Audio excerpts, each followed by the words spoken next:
It does look as though, for the first time in a very long time, the Democrats candidate is leading in the presidential election in Georgia by a tiniest of margins, but nevertheless he is. Tell us more. It is a major moment in the final stages of this presidential race. Joe Biden has finally taken the lead in Georgia. If that lead persists and he doesn't lose it to Donald Trump, and there's actually no suggestion that he would, he will win all 16 electoral college votes, taking him from 253, where he is currently, to 269. That means that Donald Trump has no way of winning this presidential election if Joe Biden keeps his lead in Georgia. There is a but, and the but is we might not be able to officially declare it for some time because it is so narrow, the margins are so tight, and there is quite a sizable absentee military ballot that needs to be counted in the coming days. But this is a very, very significant moment because it is a state that has been Republican-led for many, many years, with the exception of Bill Clinton in 1992 and Georgia's son, Jimmy Carter, in 1980. And so for Joe Biden to capture Georgia is a big coup. And once the dust settles on this election, once everything has been counted and fought over and agreed upon, it could be that states like Georgia turn it from being a marginal victory into quite a sizable victory for him. But of course, even if he does win Georgia, it takes him to 269. So that's a draw. That doesn't mean that he is necessarily in the White House.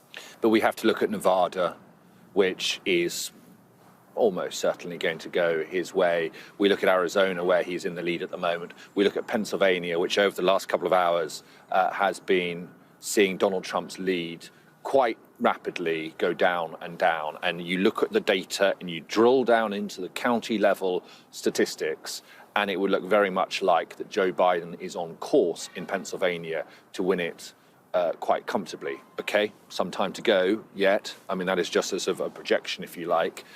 But taking Georgia takes him to having 1 foot inside 1600 Pennsylvania Avenue.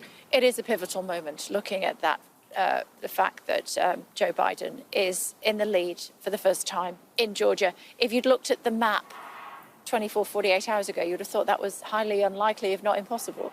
I think even the Democrats would say themselves that they put some effort into Georgia. I mean, they did put effort into Georgia. It was on their target list. Barack Obama was down there campaigning for Joe Biden over the weekend preceding the election. But it was one of those on their list that was a bit of a dream state to win, if you like. And there are a number of those, but they will be very, very pleased if they can hold on to that lead. And the fact that the direction of travel has been consistently, for the last few hours, in Joe Biden's favor, and he has now tipped the balance, one thinks he might manage to hold on to that. OK, so that's the situation in Georgia. Looking at that map, North Carolina just above Georgia. Too close to call. Hearing from Ali that is probably going to stay Republican. Pennsylvania counting continuing there in all likelihood, according to Ali, that could probably go Joe Biden's way. If we take you over to the West Coast, Arizona still has to declare, as does Nevada. It could take up to another week before we hear from Nevada. Arizona pretty close as well, but and Alaska, of course, their 3 electoral college votes will go to the president. But the way things are looking at the moment, if Joe Biden managed to hold on to his lead in Georgia, it's all over.